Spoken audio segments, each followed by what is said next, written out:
محلے کے لوگ سرگوشیوں میں کہتے تھے کہ ایک پرانے حادثے نے اس کے چہرے پر گہرے نشانات چھوڑ دیے ہیں، اس لیے وہ زیادہ تر لوگوں سے دور رہتا ہے۔ کچھ لوگ اسے سخت مزاج کہتے، کچھ پر اصرار، اور کچھ تو اسے ایسا شخص بنا کر پیش کرتے جیسے اس سے ملنا ہی مصیبت کو دعوت دینا ہو۔ میں چونکہ دنیا کو صرف آوازوں سے پہچانتی تھی، اس لیے دوسروں کی باتوں نے میرے دل میں اس کی ایک ایسی تصویر بنا دی تھی جس سے میرا خوف ہر گزرتے سال کے ساتھ بڑھتا ہی گیا۔ بچپن میں جب بھی میں ضد کرتی روتی یا کسی بات پر انکار کرتی تو تائی فوراً اسی کا نام لے کر مجھے ڈراتی۔ وہ کہتی خاموش ہو جاؤ ورنہ ریحان کو بلا لوں گی، وہ غصے میں کسی کی بات نہیں سنتا۔ یہ جملہ بار بار سن کر میرا کم سن ذہن اس قدر سہم گیا تھا کہ جوان ہونے کے باوجود بھی اس کے قدموں کی آہٹ سنتے ہی میرے ہاتھ پاؤں ٹھنڈے پڑ جاتے۔ حقیقت یہ تھی کہ اس نے کبھی میرے ساتھ سخت لہجے میں بات بھی نہیں کی تھی، لیکن بعض اوقات انسان دوسروں کی بنائی ہوئی کہانیوں سے اتنا ڈر جاتا ہے کہ حقیقت جاننے کی ہمت ہی نہیں کر پاتا۔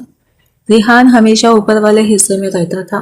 وہ گھر کے جھگڑوں اور روزمرہ معاملات سے خود کو الگ رکھتا، کم ہی کسی سے ملتا جلتا اور شاید میری موجودگی سے بھی فاصلہ برقرار رکھتا تھا۔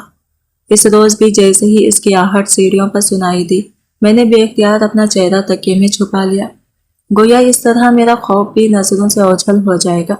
حالانکہ وہ کبھی میرے کمرے کے قریب بھی نہیں آیا تھا، مگر ڈر اکثر حقیقت سے نہیں بلکہ انسان کے ذہن میں بسے ہوئے وہم سے جنم لیتا ہے۔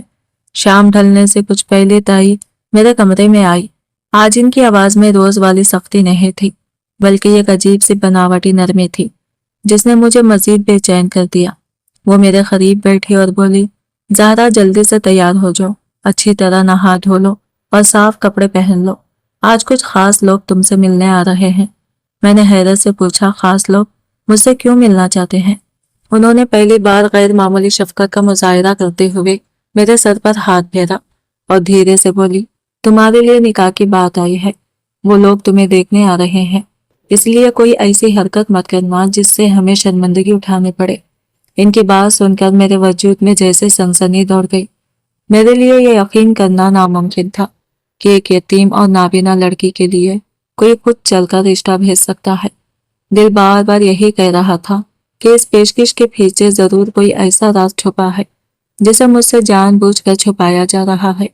میں نے کانپتی ہوئی آواز میں پوچھا، تائی جان، آخر وہ لوگ کون ہیں اور وہ مجھ جیسی لڑکی کو اپنی زندگی کا حصہ بنانے پر کیوں آمادہ ہوئے ہیں؟ میرے سوال کا جواب ان کی خاموش مسکراہٹ میں کہیں گم تھا، اور نہ جانے کیوں اس خاموشی نے میرے دل میں پہلے سے بھی زیادہ بے چینی بھر دی۔ تائی نے میری بات مکمل ہونے سے پہلے ہی تلخ لہجے میں کہا، اتنا سوچنے کی ضرورت نہیں، اللہ کا شکر ادا کرو کہ کوئی تمہیں اپنانے پر تیار ہوا ہے، ورنہ ساری عمر اسی کمرے میں پڑی رہتی اور ہم ہی تمہارا خرچ اٹھاتے رہتے۔ پھر ان کا انداز اچانک بدل گیا۔ وہ بولی، لڑکے کا نام سعید ہے، دوسرے شہر میں رہتا ہے، اپنے بل بوتے پر محنت مزدوری کر کے زندگی گزارتا ہے۔ اس کا اس دنیا میں کوئی قریبی اپنا نہیں، اسے صرف ایک ایسی شریک حیات چاہیے جو سادہ مزاج اور اچھے اخلاق والی ہو۔ تمہاری بینائی اس کے لیے مسئلہ نہیں، کیونکہ وہ انسان کو ظاہری شکل سے نہیں بلکہ دل سے پرکھتا ہے۔ شام ہوتے ہی مجھے آہستہ آہستہ سہارا دے کر بیٹھک میں لے جایا گیا۔ کمرے میں خاموشی چھائی ہوئی تھی، میں صرف لوگوں کی سانسوں کی مدھم آوازیں، کپڑوں کی سرسراہٹ اور چائے کے برتنوں کی ہلکی کھنک سن سکتی تھی۔ اندازہ ہوا کہ سامنے دو مہمان بیٹھے تھے، ایک نوجوان جو شاید سعید تھا اور اس کے ساتھ ایک عمر رسیدہ شخص جو غالباً اس کا سرپرست یا کوئی قریبی عزیز تھا۔ تائی حسب معمول میری خوبیاں اس انداز سے بیان کر رہی تھی جیسے کسی چیز کی قیمت بڑھانے کی کوشش کر رہی ہو۔ وہ کہہ رہی تھی، ہماری بیٹی نہایت بردبار اور سلیقہ شار ہے، آنکھوں کی کمزوری کے باوجود گھر کے زیادہ تر کام خود سنبھال لیتی ہیں اور کبھی کسی پر بوجھ نہیں بنتی۔ میں دل ہی دل میں اللہ سے یہی دعا مانگ رہی تھی کہ کاش یہ لوگ انکار کر دیں۔ میرا دل کسی انجانے اندیشے میں گھرا ہوا تھا۔ میں نہیں جانتی تھی کہ سامنے بیٹھا شخص کیسا ہوگا، اس کی طبیعت کیسی ہوگی اور میری آنے والی زندگی میرے لیے رحمت ثابت ہوگی یا ایک نیا امتحان۔ چند لمحوں بعد پہلی بار اس نوجوان کی آواز میرے کانوں تک پہنچی۔ اس کے لہجے میں نرمی، وقار اور غیر معمولی سنجیدگی تھی۔ اس نے آہستہ سے کہا، زہرا صاحبہ، میں صرف ایک بات جاننا چاہتا ہوں، اگر یہ رشتہ آپ کی مرضی کے خلاف ہے تو بلا جھجک بتا دیجیے، میں کسی پر اپنی خواہش مسلط نہیں کرنا چاہتا۔ اس کے الفاظ سن کر میں چند لمحوں کے لیے خاموش رہ گئی۔ کسی اجنبی مرد نے پہلی بار میری رائے جاننے کی کوشش کی تھی۔ میں بے اختیار تائی کی سمت متوجہ ہوئی۔ اگرچہ میں انہیں دیکھ نہیں سکتی تھی، مگر ان کی خاموش موجودگی اور بے صبری کو بخوبی محسوس کر سکتی تھی۔ مجھے اندازہ تھا کہ وہ میرے منہ سے صرف ایک ہی جواب سننا چاہتی ہے۔ میں نے دھیمی اور لرزتی ہوئی آواز میں کہا، میرے بڑے جو فیصلہ کریں گے میں اسے قبول کر لوں گی۔ میرا جواب سنتے ہی تائی کے چہرے پر اطمینان پھیل گیا۔ وہ فوراً خوشی اظہار میں مصروف ہو گئی، مٹھائی منگوانے اور جلد تاریخ طے کرنے کی باتیں کرنے لگی۔ مجھے صاف محسوس ہو رہا تھا کہ وہ اس رشتے کو جلد از جلد انجام تک پہنچانا چاہتی ہیں، جیسے ان کی کھندون سے کوئی پرانا بوجھ اترنے والا۔ یوں چند ہی لمحوں میں نکاح کی بات طے ہو گئی اور اگلے ہفتے کی تاریخ مقررہ کر دی گئی۔ ان دنوں یہ عجیب بات بار بار میرے ذہن میں کھٹکتی رہی۔ ریحان کی آہٹ، جس سے میں ہمیشہ خوف زدہ رہتی تھی، کئی دنوں سے سنائی ہی نہیں دی تھی۔ وہ اکثر رات گئے گھر آتا تھا اور اس کے قدموں کی چھاپ پورے گھر میں گونجتی تھی، مگر اب جیسے وہ اچانک غائب ہو گیا تھا۔ آخر ایک دن میں نے ہمت کر کے تائی سے پوچھ لیا، کیا ریحان بھائی کو میری شادی کے بارے میں معلوم ہے؟ وہ فوراً ناگواری سے بولی، تمہیں اس کا خیال اچانک کیوں آ گیا؟ وہ اپنے معاملات میں مگن رہتا ہے، اسے تمہاری زندگی سے کوئی دلچسپی نہیں۔ ویسے بھی وہ برسوں سے لوگوں سے کٹ کر رہتا ہے، نہ کسی کی خوشی میں شریک ہوتا ہے نہ کسی کے غم میں۔ ان کے جواب نے میرے دل میں عجیب سی کیفیت پیدا کر دی۔ ایک طرف سکون تھا کہ شاید وہ میری شادی میں موجود نہیں ہوگا، دوسری طرف نہ جانے کیوں پہلی بار میرے دل میں یہ سوال بھی پیدا ہوا کہ کیا واقعی وہ اتنا ہی خوفناک انسان ہے جتنا برسوں سے مجھے بتایا جاتا رہا ہے، یا اس کے بارے میں سنی ہوئی ہر بار صرف ایک ادھوری کہانی تھی۔ چند ہی دن بعد نکاح کے دن آ پہنچا۔ نہ گھر میں زیادہ رونق تھی نہ کوئی خاص تیاری، چند قریبی لوگ خاموشی سے آتے جاتے رہے۔ تائی نے ہر خرچ کو ضرورت سے زیادہ سمجھتے ہوئے تقریب کو انتہائی سادہ رکھا، گویا وہ خوشی منانے سے زیادہ ایک ذمہ داری سے جلد از جلد فارغ ہونا چاہتی تھی۔ لیکن مجھے کیا معلوم تھا کہ اسی خاموش نکاح کے ساتھ میری زندگی کا سب سے حیران کن باب شروع ہونے والا ہے۔ رخصتی کے وقت مجھے ایک پرانا مگر صاف ستھرا لباس پہنا دیا گیا۔ اندازہ ہو رہا تھا کہ وہ کبھی کسی اور کا رہا ہوگا، لیکن میرے لیے اس کی کوئی اہمیت نہیں تھی۔ میں نے تو کبھی رنگ دیکھے ہی نہیں تھے، اس لیے نئے اور پرانے کپڑوں میں فرق کرنا میری بس کی بات نہیں تھی۔ نکاح کے وقت جب قاضی صاحب نے میری رضامندی پوچھی تو چند لمحوں کے لیے میری سانسیں جیسے رک گئے۔ دل بے اختیار دھڑک رہا تھا، کیونکہ میں اپنی پوری زندگی ایک ایسے دروازے کے پیچھے چھوڑنے جا رہی تھی جہاں صرف محرومیاں تھی، اور ایک ایسی راہ پر قدم رکھ رہی تھی جس کا انجام میرے لیے بالکل انجان تھا۔ آخرکار میں نے دھیمی آواز میں قبول ہے کہہ دیا۔ انہی دو لفظوں کے ساتھ میری قسمت کا ایک باب ہمیشہ کے لیے بند ہو گیا، جبکہ ایک نئی کہانی خاموشی سے میرا انتظار کرنے لگی، جس میں خوشیاں لکھی تھی یا آزمائشیں، اس کا علم صرف اللہ کو تھا۔ رخصتی کے وقت تائی کی آنکھوں میں آنسو نہیں تھے، ان کے چہرے پر ایک عجیب سا اطمینان تھا، جیسے برسوں سے اٹھایا ہوا کوئی بوجھ آخرکار ان کے کندھوں سے اتر گیا ہو۔ سعید خاموشی سے مجھے گاڑی تک لے گیا اور ہم شہر سے دور اس کے گھر کی طرف روانہ ہو گئے۔ پورے سفر میں نہ اس نے کوئی ضروری بات کی اور نہ میں نے خاموشی توڑنے کی ہمت کی، مگر اس کی خاموشی میں سرد مہری نہیں بلکہ احترام اور تحفظ کا احساس تھا۔ مجھے پہلی بار محسوس ہوا کہ ہر خاموش انسان خوفناک نہیں ہوتا۔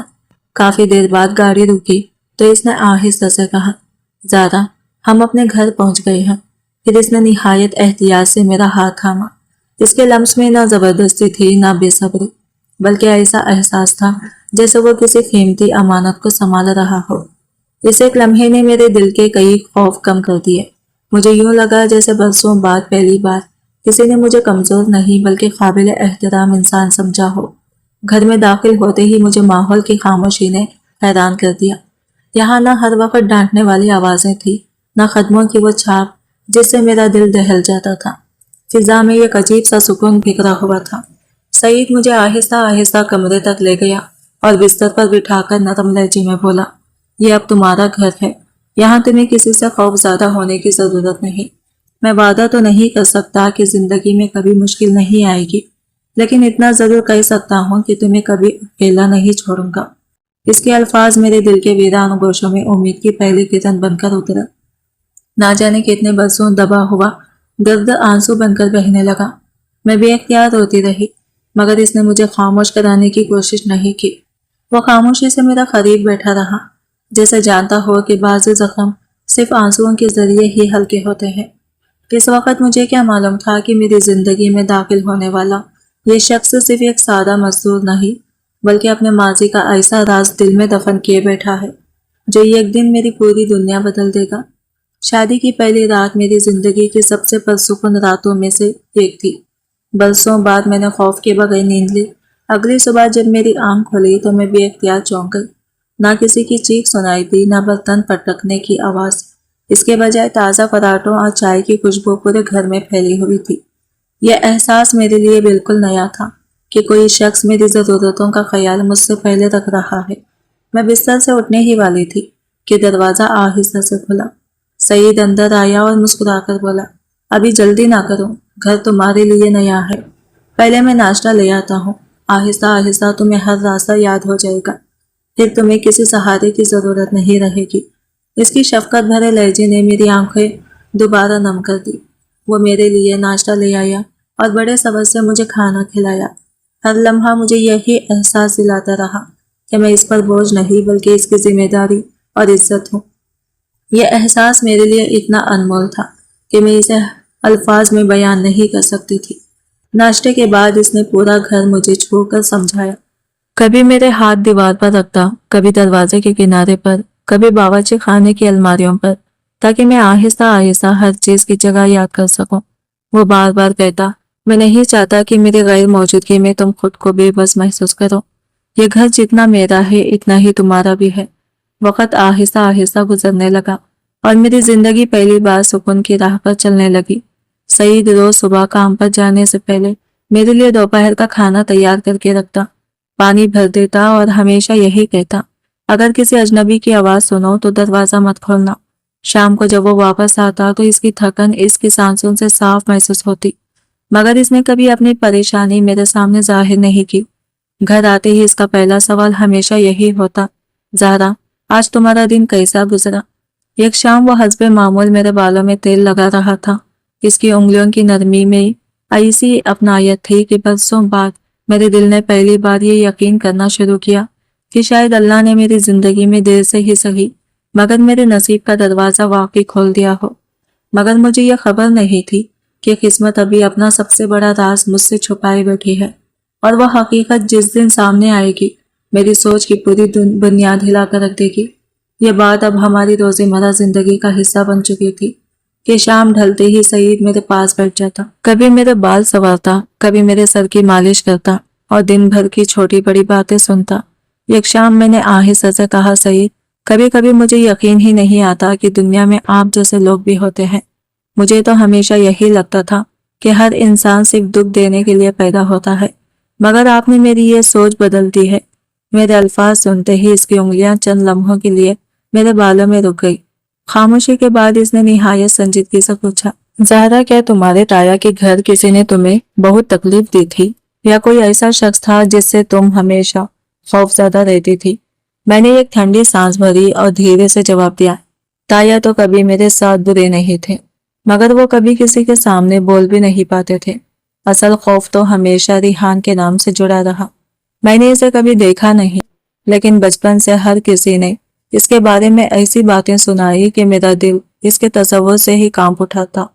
کہتے تھے اس کا چہرہ حادثے میں بری طرح جھلس گیا ہو، وہ نہایت سخت مزاج ہے اور کسی پر رحم نہیں کرتا۔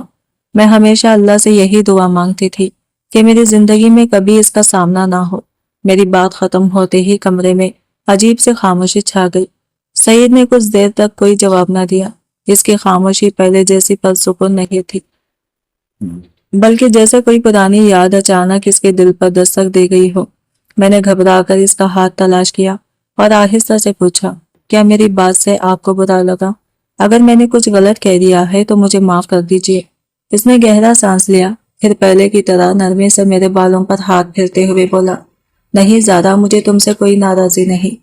میں صرف یہ سوچ رہا تھا کہ دنیا اکثر انسانوں کو ان کے چہرے سے پہچانتی ہے۔